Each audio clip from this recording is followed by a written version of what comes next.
building of a cathedral tested the skills and ingenuity of the cathedral builders to the limit. Yet, the ideas and methods that they used had barely changed since Roman times.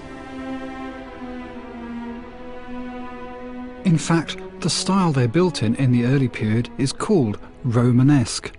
It's based on the kind of arch that the Romans used, the round arch. The shape was always based on a circle, often a full semicircle, sometimes a section of one, or with the curve slightly distorted. It was simple, but limited. Arches in the style known as Romanesque can be sturdy, even chunky.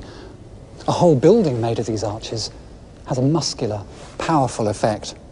But in the middle of the 12th century came an idea that would change all this, a revolution in design and construction that would raise cathedral building to new levels of sophistication. It was a style that would become known as Gothic.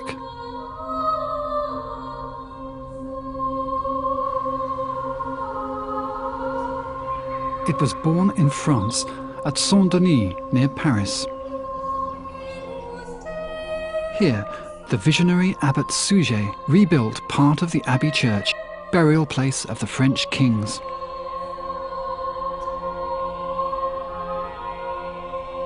He was using a new kind of arch. Not a round arch, but a pointed one.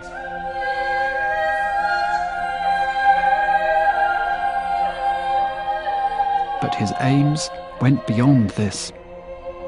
For Abbot Suger had a vision. He wasn't simply after something bigger and grander. He had a theological rationale for his new design. It was a theology of light.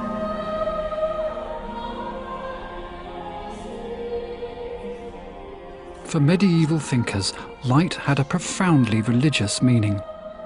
The embodiment of spirit, one writer called it. The work should brighten our minds so they travel through the light to the true light of Christ. In seeing this light, the dull mind is resurrected from darkness.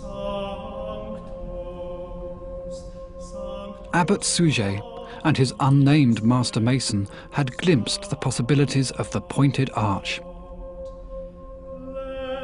It's both stronger and more flexible than a round one.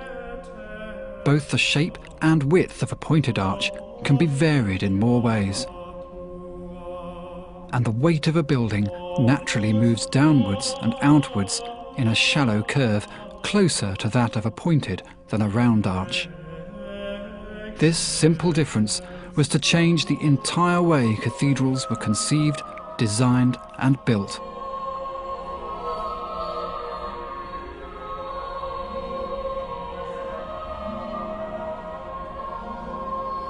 The second Sunday in June 1144 may have had a greater effect on architecture than any other day in history.